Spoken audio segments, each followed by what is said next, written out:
Hello, আসসালামু আলাইকুম। আমি জুয়েল এবং ফারমানে আপনাদের সবাইকে স্বাগতম।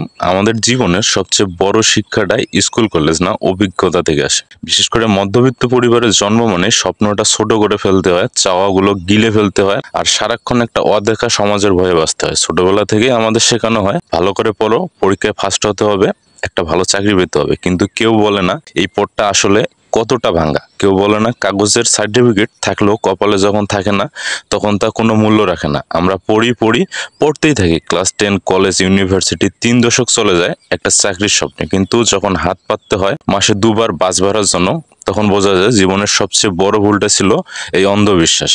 আমরা স্কুলে শিখি রাষ্ট্রবিজ্ঞান, ভূগোল, ইংরেজি, ম্যাথ, কিন্তু কেউ শেখায় না জীবনে টিকতে হলে টাকা লাগে। মেধার চেয়ে বেশি দরকার বাস্তবতা বোঝার ক্ষমতা। কেউ শেখায় না সাক্ষাৎকারে 10টা প্রশ্নের সঠিক উত্তর দেওয়ার পরও চাকরি না পাওয়া কি বেদনা নিয়ে আসে। একজন বেকার যুবক যখন পরিবারে বোঝা হয়ে যায়, তখন শিক্ষার সার্টিফিকেটগুলো আর আত্মীয়র চোখে সম্মান এনে দেয় না, তখন আক্ষেপ হয়ে দাঁড়ায়। চাকরি খোঁজার নামে এই সমাজ আমাদের ঘুরায় আর ঘুরায়। একটা পদের জন্য 4000 আবেদন, অথচ নেওয়া হবে মাত্র একজন। আর সেই একজন হবার জন্য কেউ ঘুষ দেয়, কেউ তেল দেয়, কেউ আত্মসম্মান বিক্রি করে দেয়। আর আমরা স্বপ্ন দেখি সকাল 8টায় লাইনে দাঁড়াই, বিকেলে ফিরে এসে মাথা নিচু করে। মা জিজ্ঞেস করে হইলো কিছু, আমরা বলি না মা, আজও না। এই না গুলোই একদিন এক একটা মানুষকে চুপ করিয়ে দেয়, এক একটা মাকে কাঁদিয়ে তোলে, এক একটা স্বপ্নকে মাটিতে পুঁতে ফেলে। এই সিস্টেম বদলাবে না ভাই। এই সিস্টেম আমাদের মতো মধ্যবিত্তদের জন্য বানানোই হয়নি। এখানে সব সুযোগ বংশের, টাকার আর পরিচয়। আমাদের জন্য দরজা খোলে না, আমাদের জন্য কেবল অপেক্ষা করে অপেক্ষা। আর এই কারণেই আজ হাজার হাজার তরুণ মানসিকভাবে ভেঙে পড়ে, কেউ কেউ জীবনটা পর্যন্ত ছেড়ে দেয়। কিন্তু যদি ভাই আপনি বুঝতে পারেন এই ভুল পথে হাঁটতে হাঁটতে জীবনটা শেষ করে ফেলার দরকার নেই,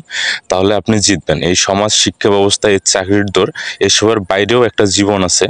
একটা খামার, একটা ছোট্ট ব্যবসা, একটা নিজের হাতে গড়া ভবিষ্যৎ, একটা গরু পালন, কিছু মুরগি, কিছু হাঁস, যেটুকু জায়গা আছে সেটাই আসল সম্পদ। নিজের খেটে কামানো একটা টাকা, যেটার পেছনে কারো ধমক নেই, কারো তুচ্ছ তাচ্ছিল্য নেই, সেটাই প্রকৃত সম্মান। চাকরিতে আপনি যত বড় অফিসারই হন না কেন, একদিন বস বলবে আপনার দরকার নেই, কিন্তু নিজের খামারে আপনি নিজেই বস। আপনি চাইলে বাড়াবেন, চাইলে নতুন কিছু করবেন, আপনার মাথা নিচু করার প্রশ্নই ওঠে না।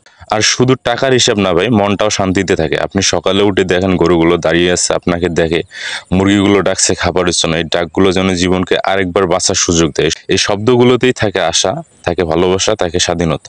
মাঝে মাঝে রাত 2টায় ঘুম ভেঙে যায়, কারণ ভাবতে থাকেন আগামী মাসে বাড়ি ভাড়া দিবেন কিভাবে, ছেলের স্কুলের ফি কিভাবে হবে। তখনই বোঝা যায় চাকরির স্বপ্ন নয়, দরকার একটা নিজস্ব আয়ের পথ। আপনার যে 5 শতক জমি আছে সেটা যদি আপনি কাজে লাগাতে পারেন, তাহলে আপনি মুক্ত। আপনার যদি 2টা গরু থাকে, আপনি আর কেউ না, আপনি একজন উদ্যোক্তা।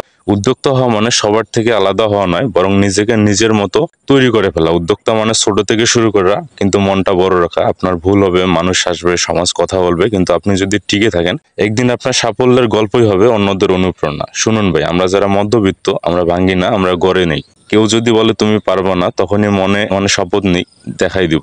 আজ আপনি হয়তো হাঁপিয়ে উঠছেন, কিন্তু মনে রাখবেন আজকের কষ্টটাই আগামী দিনের শক্তি।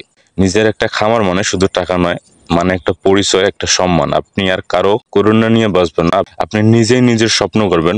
শেষ কথা বলি ভাই, অন্যের জন্য না, নিজের জন্য, নিজের সন্তানের জন্য, নিজের ফ্যামিলির জন্য, মায়ের চোখের শান্তির জন্য আপনার একটা নিজের আয়ের পথ দরকার। চাকরি নয়, খামারই সেই পথ। এটাই হোক আপনার নতুন জীবনের শুরু। সবাই ভালো থাকবেন, সুস্থ থাকবেন। দেখা হবে আগামী ভিডিওতে নতুন কোনো জিনিস নিয়ে। সে পর্যন্ত আল্লাহ হাফেজ।